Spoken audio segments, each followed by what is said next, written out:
चंद्राय नमः स्वाहा। ओम सूर्याय नमः स्वाहा। ओम शीघ्राय नमः स्वाहा। ओम राहवे नमः स्वाहा। ओम केतवे नमः स्वाहा। ओम ब्रह्मदेवाय नमः स्वाहा। ओम ब्रह्मदेवाय नमः स्वाहा। ओम ब्रह्मदेवाय नमः। ओम नारायण नमः स्वाहा। ओम नारायण नमः स्वाहा। ओम सत्यनारायण नमः स्वाहा। ओम सत्यनारायण नमः स्वाहा। ओम नमः शिवाय स्वाहा। ओम नमः शिवाय स्वाहा। ओम नमः शिवाय स्वाहा। ओम नमः शिवाय स्वाहा। ओम नमः शिवाय स्वाहा। ओम नमो भगवते वासुदेवाय नमः स्वाहा। ओम नमो भगवते वासुदेवाय। ओम नमो भगवते वासुदेवाय नमः स्वाहा। ओम सर्वे ग्राम देवताभ्यो नमः। ओम सर्वे ग्राम देवताभ्यो नमः स्वाहा। मातृत्व देवताभ्यो नमः स्वाहा। ओम कुल देवताभ्यो नमः स्वाहा। ओम इष्ट देवताभ्यो नमः स्वाहा। ओम इष्ट देवताभ्यो नमः स्वाहा। ओम स्थान देवताभ्यो नमः। ओम स्थान देवताभ्यो नमः। ओम मंगलम भगवान विष्णु मंगलम गणनाथ मंगलम पुंडरीकाक्षाय मंगलाय तनोहरि स्वाहा। ओम जयंती मंगला काली भद्रकाली पाले दुर्गा क्षमा शिवा रात्रि स्वाहा सदा नमोस्ते स्वाहा। ओम जयंती मंगला काली भद्रकाली पाले दुर्गा क्षमा शिवा रात्रि स्वाहा सदा नमोस्ते स्वाहा। ओम जयंती मंगला काली भद्रकाली पाले दुर्गा क्षमा शिवा रात्रि स्वाहा सदा नमोस्ते स्वाहा। ओम सर्वमंगल मांगल्ये शिवे सर्वार्थ साधिके शरण्ये त्र्यंबके गौरी नारायणी नमोस्ते स्वाहा। ओम सर्वमंगल मांगल्ये शिवे सर्वार्थ साधिके शरण्ये त्र्यंबके गौरी नारायणी नमोस्ते स्वाहा। ले लो करो सामग्री बहुत थोड़ी देर से। ओम सर्वमंगल मांगल्ये शिवे सर्वार्थ साधिके शरण्ये त्र्यंबके गौरी नारायणी नमोस्ते स्वाहा। ओम सर्वमंगल मांगल्ये शिवे सर्वार्थ साधिके शरण्ये त्र्यंबके गौरी नारायणी नमोस्ते स्वाहा। श्री हनुमते नमः स्वाहा। ओम मनोजम मारुतिर्वेगम जितेन्द्रियं मृतमतामृतं वातात्मजमाणानां धीतं रघुपति विभक्तं वाजातं नमामि स्वाहा। ओम श्री हनुमते नमः स्वाहा। ओम रुद्राय नमः स्वाहा। ओम रुद्राय नमः स्वाहा। ओम रुद्राय नमः स्वाहा। ओम रुद्राय नमः स्वाहा। ओम या देवी सर्वभूतेषु मातृरूपेण संस्था नमः तस्यै नमः तस्यै नमः तस्यै नमो नमः स्वाहा। या देवी सर्वभूतेषु लक्ष्मी रूपेण संस्था नमः तस्यै नमः तस्यै नमः तस्यै नमो नमः स्वाहा। या देवी सर्वभूतेषु शक्ति रूपेण संस्था नमः तस्यै नमः तस्यै नमः तस्यै नमो नमः स्वाहा। या देवी सर्वभूतेषु शक्ति रूपेण संस्था नमः तस्यै नमः तस्यै नमः तस्यै नमो नमः स्वाहा। या देवी सर्वभूतेषु बुद्धि रूपेण संस्था नमः तस्यै नमः तस्यै नमः तस्यै नमो नमः स्वाहा। या देवी सर्वभूतेषु ज्ञान रूपी संस्था नमः तस्यै नमः तस्यै नमः तस्यै नमो नमः स्वाहा। या देवी सर्वभूतेषु विद्या रूपेण संस्था नमः तस्यै नमः तस्यै नमः तस्यै नमो नमः स्वाहा। ओम नारायण नमः स्वाहा। ओम नारायण नमः स्वाहा। सब ले लो दहिने हाथ। ओम आपको यही हाथ सुन दिए इकट्ठा। ओम पूर्णमदः पूर्णमिदं पूर्णात् पूर्णमुदच्यते पूर्णस्य पूर्णमादाय पूर्णमेवावशिष्यते सर्वं पूर्णं स्वाहा। छोड़ दो पता सब आप लोग जल्दी बस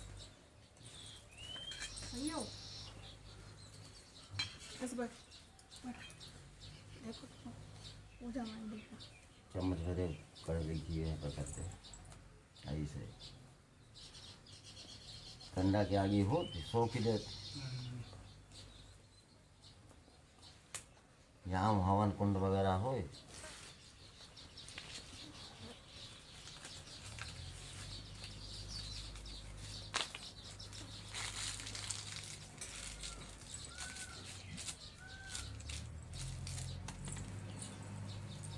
भगवान के हाथ जोड़ो। भगवान का मन में स्मरण करो याद करो।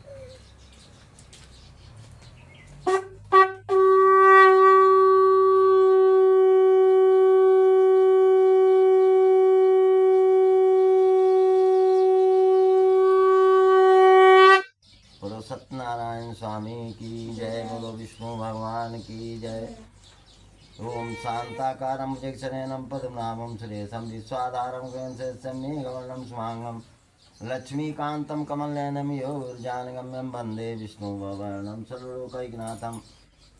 श्री गणेशाय नमः। व्यास जी कहने लगे, एक समय नैमिषारण्य तीर्थ में शौनक आदि 88 ऋषि मुनियों ने पुराण वाचने वाले सूत जी से पूछा कि जिस व्रत अथवा तप से मनोवांछित फल प्राप्त हो सुनना चाहते हैं, हे मामनी आप उनसे कहिए। तब सूत जी कहने लगे, एक समय नारद जी ने ऐसे ही भगवान रमापति यानी विष्णु भगवान से पूछा था। तब भगवान ने नारद जी से जैसे कहा था उसे सब लोग सावधान होकर सुनो। एक समय नारद जी योगी दूसरों पर दया करने की इच्छा से अनेक लोकों में घूमते हुए सुरत्तु लोक में आकर पहुंच गए। यहाँ आकर के अनेक योनि में पैदा हुए संपूर्ण मनुष्यों को अनेक दुखों से युक्त और अपने कर्मों से दुखी देख करके सोचने लगे कि इन लोगों का दुख किस प्रकार से दूर होगा। ऐसा मन में विचार करते हुए विष्णु लोक जो वैकुंठ है वहाँ पर चले गए। उस वैकुंठ लोक में श्वेत वर्ण वाले चारों भुजाओं में शंख चक्र गदा परमधारी, गले में तुलसी की लंबी सी माला पहने ऐसे देवादेव उठिया सौंदर्य हाथ पाए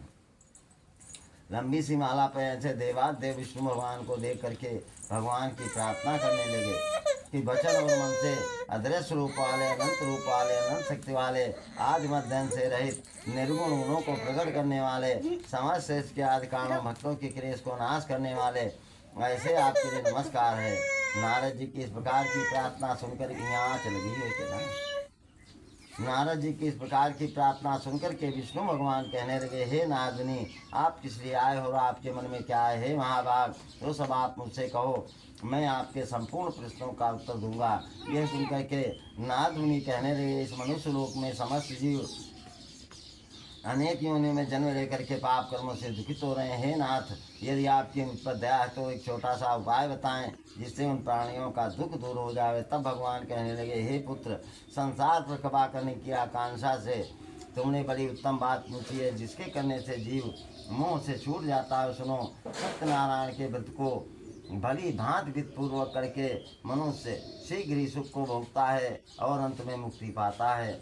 भगवान के ऐसे वचन सुनकर के नारद मुनि कहने लगे, उस व्रत का क्या फल है, क्या विधान है और इस व्रत को किसने किया, सब विस्तार पूर्वक कहो। यह व्रत कब करना चाहिए?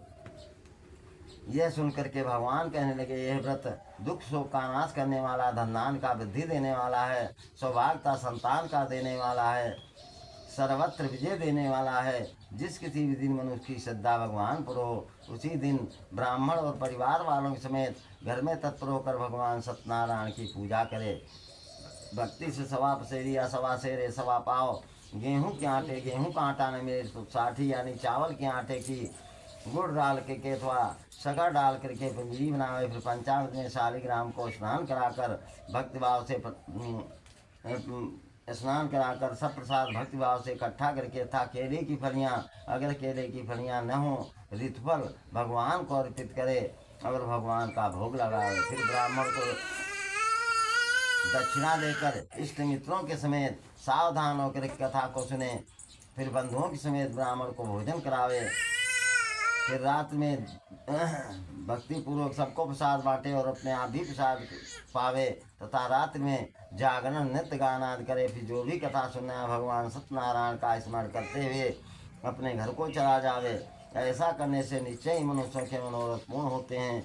विशेष करके पृथ्वी के ऊपर कलयुग में भगवान को प्रसन्न करने का यही एक छोटा सा उपाय है। इस श्री स्कंदे पुराणे रेवा खंडे श्री सत्यनारायण कथायाम जलाई दे प्रथमोध्याय में श्री सत्यनारायण स्वामी की जय।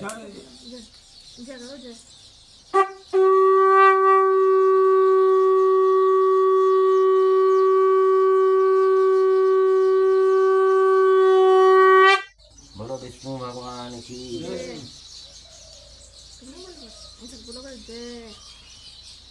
सूत जी कहने लगे, हे ऋषि मुनियों, इसके प्राण जिसने इस व्रत को किया था उसकी कथा सुनो।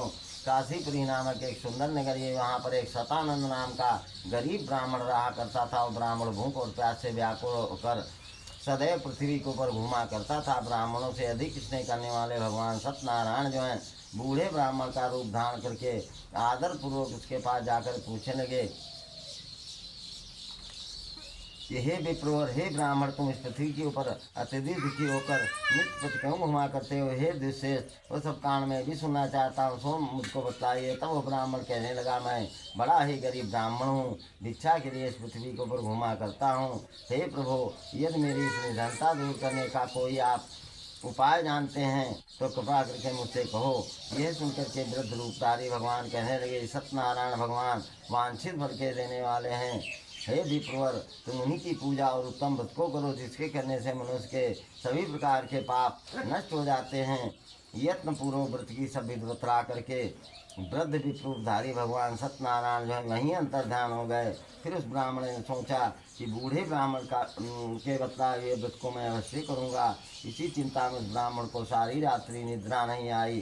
फिर सवेरे उठकर सत्यनारायण का व्रत करूँगा, ऐसा मन में संकल्प करके भीख मांगने के लिए चल दिया। उस दिन भगवान की कृपा से उस ब्राह्मण को बहुत से अधिक धन की प्राप्ति हो गई। तब उसी धन से अपने परिवार वालों समेत उसने सत्यनारायण भगवान का उत्तम पूजन, उत्तम व्रत को किया। इसी व्रत के प्रभाव से वो सभी प्रकार के दुखों छूट करके बहुत बड़ा धनवान हो गया तथा ब्राह्मणों में श्रेष्ठ ब्राह्मण हो गया। उस दिन से वो हर महीने व्रत करने लगा। इस प्रकार सत्यनारायण के व्रत को करके वो श्रेष्ठ ब्राह्मण हो गया। सब पापों छूटकर दुर्लभ मोक्ष को प्राप्त हुआ। पृथ्वी पर भगवान सत्यनारायण के व्रत को जब भी कोई करता है सभी उसका दुख नाश हो जाता है। इस प्रकार भगवान सत्यदेव ने महात्मा नारद जी से कहा, हे ऋषि मुनियों, ये मैंने व्रत का हाल सुनाया, अब आगे का वर्णन क्या कहूँ। यह सुनकर के फिर से नारद मुनि कहने लगे, उस ब्राह्मण से सुनकर के भूमंडल पर इस व्रत को किसने किया था, हमारे सुनने की इच्छा और श्रद्धा है। यह सुनकर सूर्य जी कहने लगे, इस व्रत को पृथ्वी पर जिसने किया था उसकी कथा सुनो। एक समय वही से इस ब्राह्मण धन और सर्वपूर्वक सज्जनों और बंधुओं समेत व्रत करने को तैयार हुआ। इतने में एक लकड़ी बेचने वाला लकड़ियार आ गया। लकड़ी का गट्ठा बाहर रख करके ब्राह्मण के घर में गया। प्यास से उसकी आत्मा व्याकुल हो रही थी, परंतु वहाँ पर उस विप्र को यानी इस ब्राह्मण को व्रत करते हुए देखा तो प्रणाम करके कहने लगा, यह आप क्या करते हो, इसके करने से क्या फल प्राप्त होता है, ऐसा विस्तार पूर्वक मुझसे कहो। यह सुनकर के उस ब्राह्मण ने कहा, ये सत्यदेव भगवान का व्रत है, सर्व मनोरथ पूर्ण करने वाला है, इसी के प्रभाव से मुझे धनधान प्राप्त हुआ है। ब्राह्मण से इस व्रत का महात्म्य सुनकर के लकड़ियारा जो है बहुत ही खुश हुआ। फिर जल पीकर प्रसाद को खाकर अपने नगर की ओर चल दिया। कि सत्यनारायण की पूजा के लिए मन में सोचने लगा, यानी विचार करने लगा कि यार लकड़ियों को बेचने से जो भी मुझे धन मिलेगा उसी से मैं उत्तम पूजन, उत्तम व्रत को करूँगा। ऐसा विचार करता हुआ लकड़ी का गट्ठा सिर पर रख कर चलने लगा। जहाँ पर बड़े बड़े धनवान लोग रहा करते थे, वहाँ पर उस दिन उसे लकड़ी के गट्ठे के दुगने दाम मिल गए। तब तो प्रसन्न मन होकर पकी केले की फलियाँ, शक्कर, घी, दूध, गेहूँ का आटा और सभी चीज़ें इकट्ठा करके अपने घर पर गया। वहाँ पर अपने भाइयों और बंधुओं को बुलाकर विधिपूर्वक सत्यनारायण भगवान का उत्तम पूजन, उत्तम व्रत को किया। इसी व्रत के प्रभाव से वो लकड़ियारा जो है धन पुत्र से युक्त होकर इस लोक में अनेक प्रकार के सुखों को भोग करके अंत में वैकुंठ धाम को चला गया। इस श्री स्कंदे पुराणे रेवाखंडे श्री सत्यनारायण कथायाम द्वितीय अध्याय। बोलो श्री सत्यनारायण स्वामी की जय।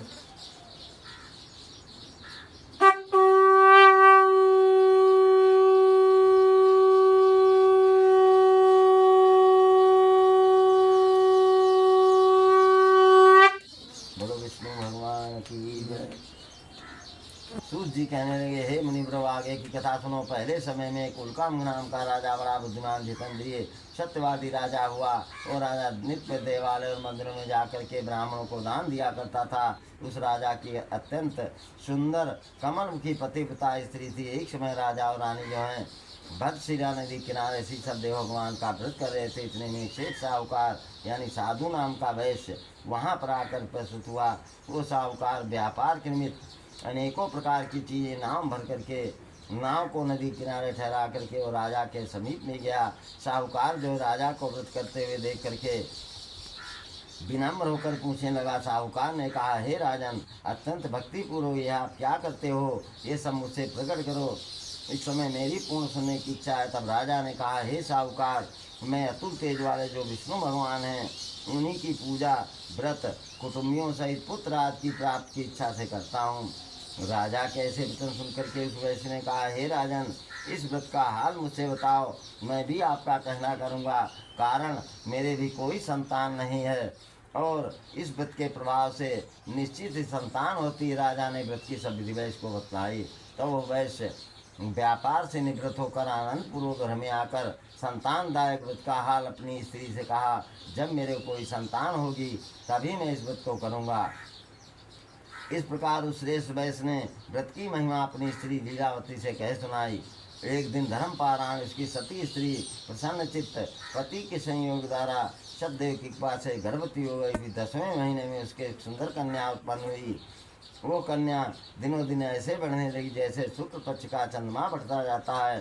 चंद्रमा से बढ़ने के कारण उसका नामकरण किया गया और कलावती नाम रख दिया गया। तंत्र लीलावती जो अपने पति से मधुर वचनों में कहने लगी कि हे नाथ, जिस व्रत के करने का पहले आप संकल्प करके उसे क्यों नहीं करता। वैश्य बोला, हे प्रिय पुत्री, कलावती के विवाह के समय भगवान सत्यनारायण का व्रत करूँगा।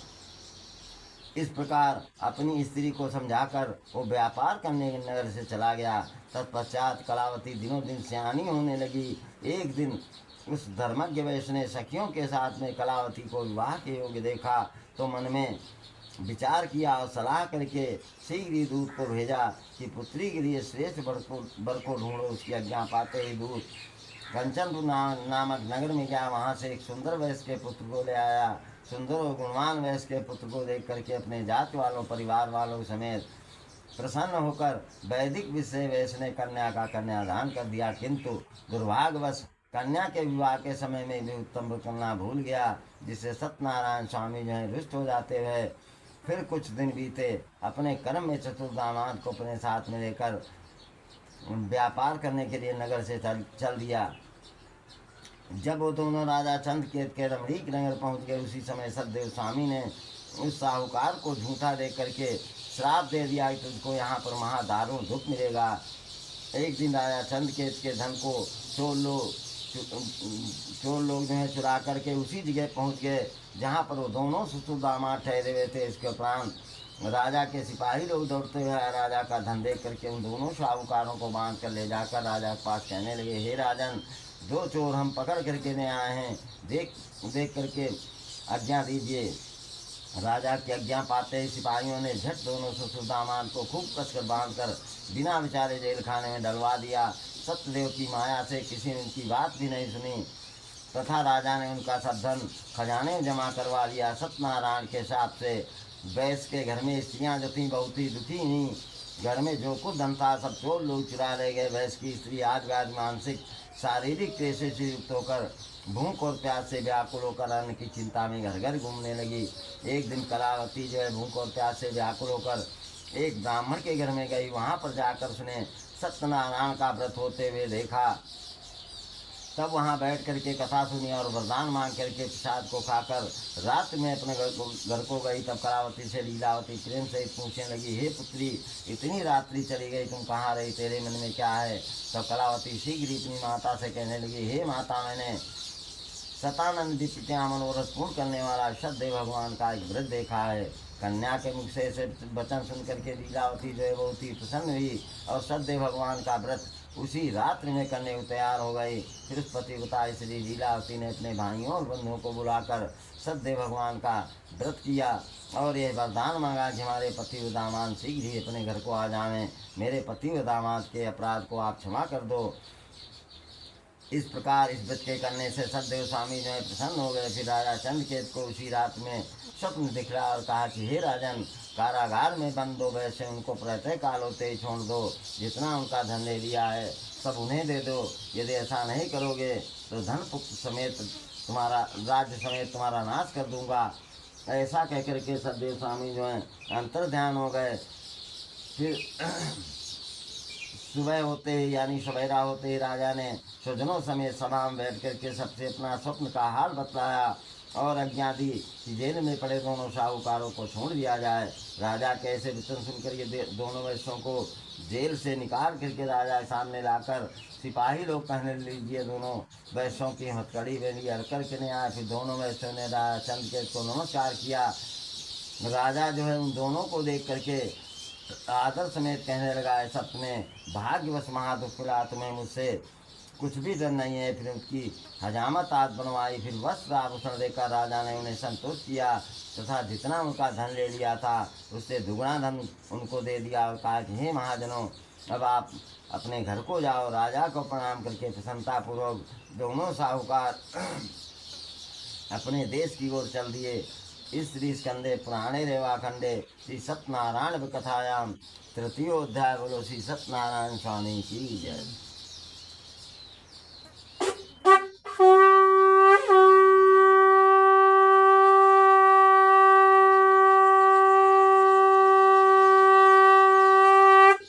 बोलो विष्णु भगवान की जय। सूत जी कहने लगे, हे ऋषि मुनियों, सेठ साहूकार जो है मंगल पूर्व यात्रा के समय ब्राह्मणों को दान देकर अपने नगर की ओर चल दिया। जब कुछ दूर पर पहुंचा तो सत्यनारायण स्वामी जो है दंडी भगवान का रूप धारण करके उस साहूकार के पास जाकर पूछने लगे, हे साहूकार, तेरी इस नाव में क्या भरा है? तब वो साहूकार जो है हंसता हुआ बोला, हे दंडी, तुम क्यों पूछते हो? क्या मुझसे रुपया पैसा लेने की इच्छा से यहाँ पर आए हो? हमारी नाव में तो बेले और पत्ते भरे हैं। साहूकार के ऐसे झूठे वचन सुन करके सतदेव स्वामी ने कहा कि तेरे वचन तुझको सत्य, रुपया पैसा कुछ नहीं चाहते हैं। ऐसा कहकर के दंडी सन्यासी सतदेव भगवान जो है वहाँ से चढ़ करके थोड़ी दूर जा कर के समुद्र के किनारे ठहर गए, यानी रुक गए। दंडी सन्यासी सतदेव भगवान के चले जाने पर उस वैश्य ने संध्या आदि नित्य क्रिया से निवृत्त होकर नाव को जल के ऊपर ऊंची ऊंची देखा तो अत्यंत विस्मय किया। लतरा पथरा नाव में देख करके मूर्छित होकर के पृथ्वी के ऊपर गिर पड़ा। जब वैश्य को होश आया तो अधिगौर से चिंता करने लगा। तब उसका दामाद कहने लगा कि आप शोक क्यों करते हैं? तो आपको दंडी स्वामी ने श्राप दिया है, वही सब कुछ करने में समर्थ हैं, इससे उन्हीं की शरण में चलें, तब मनोरथ पूर्ण होंगे। दामाद के ऐसे वचन सुनकर के साहूकार जो है दंडी भगवान के पास गया और उन्हें देख करके भक्ति से प्रणाम करके सागर पूर्वक कहने लगा कि आपके समक्ष मैंने जो झूठ बोलने का अपराध किया उसे आप क्षमा करो। इस प्रकार प्रणाम करके रोने लगा। उसको रोता हुआ देख करके दंडी सन्यासी ने कहा कि हे वैश्य, तू रो मत, मेरी बात सुन। मेरी ही पूजा से तू बहिर्मुख हो गया है। दुर्मते, हमारी अज्ञा से तुझे बारंबार दुख मिला है। ऐसे भगवान के वचन को सुनकर के साहूकार जो भगवान की प्रार्थना करने लगा कि हे प्रभु, ब्रह्मा आदि सब देवता की माया से मोहित हैं। आश्चर्य है कि आपके गुणों को और आपके रूप को नहीं जानते, तब मैं आपकी माया से मोहित होकर आपको कैसे पहचानूं? अब आप प्रसन्न हो जाइए, मैं धन से अनुसार आपकी पूजा और उत्तम व्रत को करूँगा। पहले मेरे नाम में जितना धन था सब परिपूर्ण हो, शरणागति रक्षा करो। ऐसे भक्त उसका वचन सुनकर भगवान सतदेव जो हैं प्रसन्न हो गए और वांछित वरदान देकर वहाँ से अंतर्ध्यान हो गए। फिर साहूकार जो है नाव पर बैठ करके अपना धन देख करके सत्यदेव की दया से बड़ा ही प्रसन्न हुआ और सेठ नाव को छुड़ाकर अपने देश की ओर चल दिया। जब कुछ दूर पर पहुंचा तब साहूकार जो अपने दामाद से कहने लगा कि मेरी रत्नपुरी नामक नगरी को देखो। फिर अपने धन के रक्षक दूत को घर पर समाचार करने लिए भेज दिया। दूत नगर में जाकर के वैश्य की स्त्री लीलावती को देख करके हाथ जोड़ करके प्रिय वचनों में कहने लगा कि श्रीमान लाला जी बंधुवर धनों दामाद के समेत नगर के निकट आ गए हैं। दूत के मुख से ऐसे वचन सुनकर सती स्त्री लीलावती जो है बहुत ही खुश हुई और सतदेव की पूजा करके अपनी कन्या कलावती से कहने लगी, हे बेटी, मैं लाला जी के दर्शन को जाती हूँ और तू भी शीघ्र आ जाना। ऐसे माता के वचन को सुन करके कलावती जो है व्रत को समाप्त करके और सतदेव भगवान के प्रसाद को छोड़ करके वो भी अपने पति को देखने चली गई। इसी से भगवान सत्यनारायण जो है रुष्ट हो जाते हुए और उसके पति की नाव को धन समेत हरण करके पानी में डुबो दिया।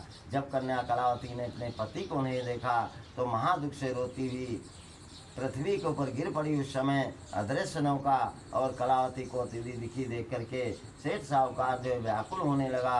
ये सब देख करके मल्लाह लोग यानी केवट लोग जो हैं सभी चिंता करने तत्पश्चात लीलावती कलावती को देख करके व्याकुल हो गई और अत्यधिक दुख से रोती हुई अपने पति से कहने लगी, नाव सहित मेरा जमाई कहाँ गया है? न जाने किस देवता के अनादर से नौका हन कर ली गई है। भगवान सत्यनारायण का महात्मा जानने को कौन समर्थ है? यह कहकर के सुजनों समेत विलाप करने लगी। फिर लीलावती कलावती को गोद में उठा करके रोने लगी तथा कलावती पति के नाश हो जाने पर अत्यधिक दुखी होकर पति की खड़ाव लेकर सती होने का मन में निश्चय किया। तब कलावती के ऐसे चरित्र को देख करके धर्मज्ञ वैश्य लीलावती के समेत अत्यधिक शोक से दुखित होकर चिंता करने लगा कि सत्यदेव ने नाव को हरण कर लिया या भगवान की माया से मुझे धोखा हो रहा है। मैं श्रद्धा अनुसार भगवान आपकी पूजा उत्तम व्रत को करूँगा। ऐसा अपना मनोरथ सबको बुलाकर सुनाया और दंड की तरह बारंबार पृथ्वी के ऊपर गिरकर सतदेव को नमस्कार किया। फिर दीनों की रक्षा करने वाले भगवान भक्त स्थल में प्रसन्न हो गए। फिर आकाशवाणी हुई कि प्रसाद को छोड़ करके तुम्हारी कन्या जो है अपने पति को देखने आई थी, इसी से इसका पति अदृश्य हो गया। यदि घर में जाकर आदर पूर्वक प्रसाद खाकर यहाँ फिर आवेगी तो हे वैश्य, निसंदेह इसका पति इसे अवश्य मिलेगा। जब कलावती ने इसी आकाशवाणी को सुना तो शीघ्र ही घर में जाकर सतदेव भगवान का प्रसाद खाया।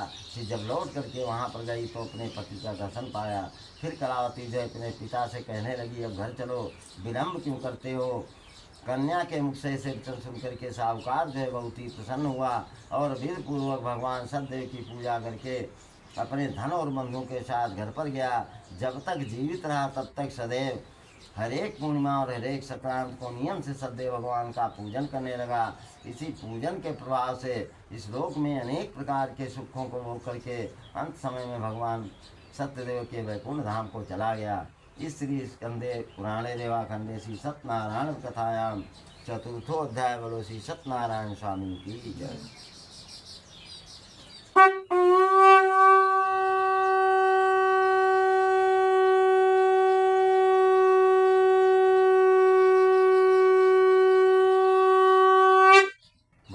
भगवान की जय। सूत जी कहने लगे, हे ऋषि मुनियों, इसके अनंतर और एक कथा कहता हूँ, सब लोग उसे सुनो।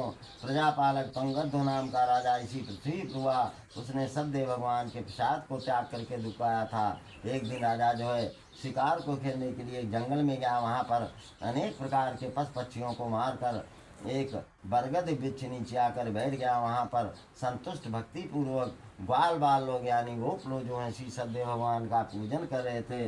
राजा मारे घमंड के न तो वहाँ पर गया और न भगवान को प्रणाम ही किया। फिर कथा समाप्त होने पर वही ग्वाल बाल सत्यनारायण के प्रसाद को लाकर राजा को देने लगे। फिर लौट करके आप प्रसाद खाने लगे, परंतु राजा जो है उस प्रसाद का अनादर करके यानी उसका परित्याग करके अपने घर पर गया तो दुख को प्राप्त हुआ। उसके 100 पुत्र थे, सब मर गए, जो कुछ धनदान था सब नष्ट भ्रष्ट हो गया। तब राजा जो है मन में निश्चय करने लगा, ये सब सत्यनारायण के प्रसाद के अनादर का फल है, इससे वहीं पर चलना ठीक है जहाँ पर सतदेव की पूजा हो रही थी। ऐसा मन में निश्चय करके उन्हीं ग्वाल वालों के पास में गया। वहाँ पर श्रद्धा और भक्ति से विधि पूर्वक उन्हीं गोप लोगों समेत राजा ने जो इसी सत्यनारायण भगवान का उत्तम पूजन उत्तम व्रत को किया और प्रसाद को लिया। तब भगवान की कृपा से जो भी राजा पुत्र मर गए थे फिर से जीवित हुए थे, जो कुछ धनदान नष्ट हो गया था फिर से प्राप्त हो गया। तब इस लोक में अनेक प्रकार के सुखों को भोग करके अंत में भगवान के वैकुंठ धाम को चला गया। जो कोई परम दुर्लभ सतदेव भगवान का व्रत करता और भक्ति से मनोवांछी फल देने वाली इस पवित्र कथा को सुनता, उसको सतदेव के अनुग्रह से धनदान प्राप्त होता है, दरिद्रों को धन मिलता है, बंधन वाला बंधन छूट जाता है, भयभीत का भय छूट जाता है। सत्य इसमें संशय नहीं। व्रती तथा कथा का श्रोता इस श्लोक में मनोवांछी फल भोग करके अंत में वैकुंठ धाम को जाता है। इस कलिकाल में सतदेव की पूजा विशेष फल देने वाली है। कोई कृष्ण को काल, कोई सतदेव को ईश, कोई सत्यनारायण, इस तरह अनेक रूप धारण करके सबकी इच्छा पूरी करते हैं। इस कलिकाल में सबके मनोरथ पूर्ण करने वाला सतरूपी सनातन विष्णु भगवान जी का अवतार होगा। श्री सतदेव स्वामी का व्रत जिन्होंने पहले किया था उनके दूसरे जन्मों की कथा कहता हूँ, सब लोग से सुनो। सतानंद नाम का ब्राह्मण जो इसी कथा में निकला, वही ब्राह्मण अगले जन्म में सुदामा नाम का ब्राह्मण हुआ और भगवान श्री कृष्ण का धारण करके अंत में वैकुंठ लोक को चला गया। लकड़ी बेचने वाला जो लकड़ियारा, इसी कथा में निकला वही लकड़ियारा अगले जन्म में गुहराज निषादों के आने भिल्लों का राजा होकर श्री रामचंद्र जी की सेवा करके अंत में वैकुंठ लोक को चला गया। उल्का मुँह नाम का जो राजा इसी कथा में निकला वही राजा अगले जन्म में राजा दशरथ हुए। उन्होंने श्री रंगनाथ जी यानी शिव जी का पूजन करके अंत में वैकुंठ लोक को चले गए। सेठ साहूकार जो साधु नाम का वैश्य इसी कथा में निकला वही साहूकार अगले जन्म में सत्यप्रतिज्ञ राजा मोरध्वज हुआ। उसने अपने रानी के समेत आधे से पुत्र का शरीर काट करके दिव्य रूपधारी भगवान श्री कृष्ण को देकर अंत में वैकुंठ लोक को चला गया। तुंगध्व नाम का जो राजा इसी कथा में निकला वही राजा अगले जन्म में स्वायंवर राजा हुआ और सबको भगवत भक्त बनाकर अंत में वैकुंठ लोक को चला गया। श्री स्कंदे पुराणे रेवाखंडे श्री सत्यनारायण कथाया पंचमो अध्याय। बोलो श्री सत्यनारायण स्वामी की जय।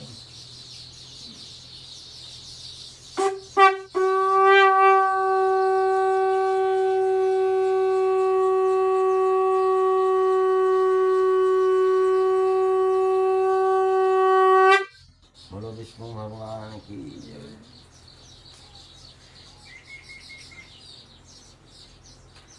आरती करो।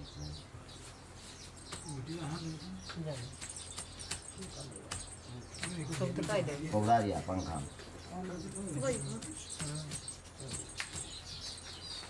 सुन पद्यात करो।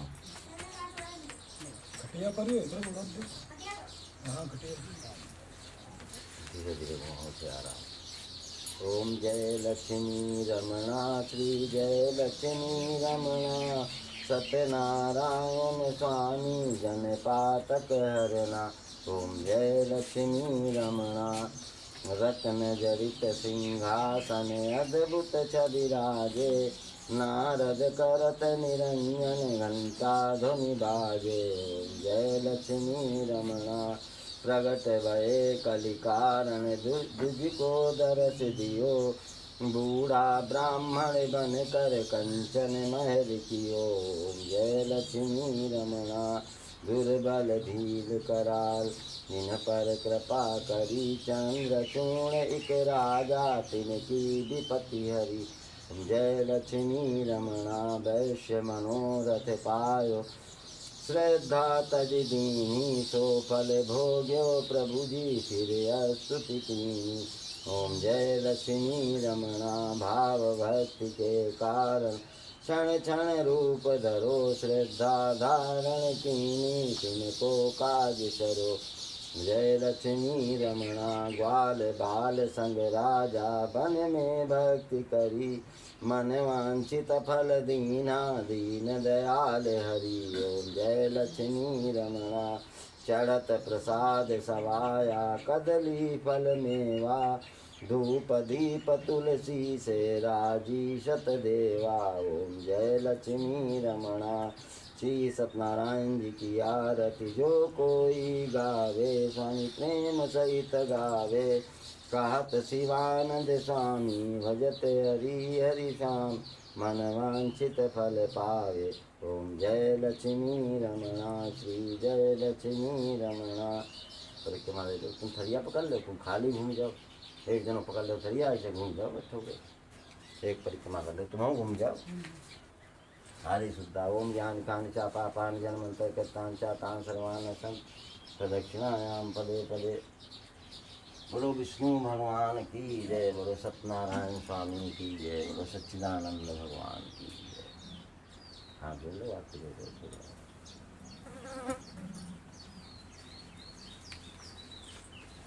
अरे दिखाई दो बिटिया घर का दिखाई दो सबका आरती हाथ जोड़ने सब दिखाई दो हाथ जोड़ लो आरती दे दो बस।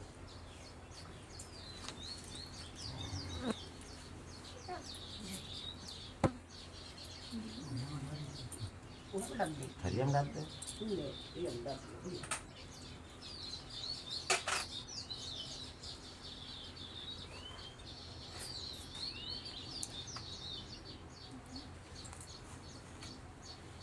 तुम हाथ लगाए हो उनके नीचे हरि ओम हरि श्री के नीचे तृतीय पादे शेष बारह गते गंभीरते वरखंडे आत्माथा मासे कुमासे अषाढ़ मासे सुबह शुक्ल पक्षे तपोनायाम दुर्वासरे साधु सस्य पत्नी सपरिवार श्री सत्यनारायण देव कथा तत्वचार दिव्यदान दक्षिणाम नाम रामराज शांता गोदानंद महादेव ये मदद के सारे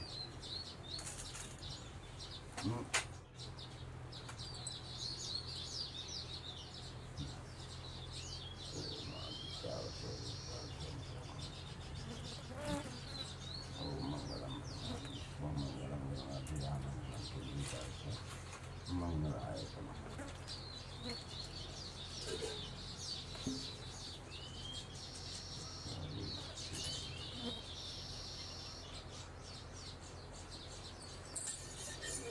ये पढ़ा देते कई बार नहीं देते ले नहीं हमको भी नहीं कुछ पहले हमें रोटी का पहले ले प्रसाद दे बाद में ले लो और आते प्रसाद चाची ले जाओ हम आगे ले लो ले मरा दे कम एक और दे देते मैं चावल नहीं दे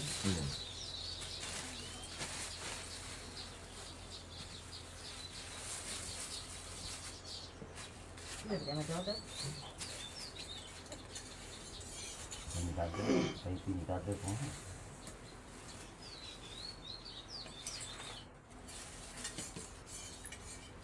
प्रसाद चाची ले दे बाद में लेके जाओ दे दो हिमा सर बतासा दे दो भैया हाँ लगे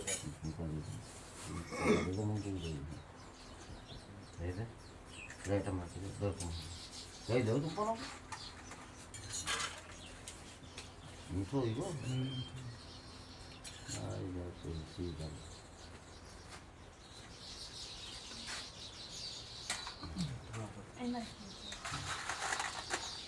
भाई लेकिन वो मकान में थोड़ा पैसा अपना दे दो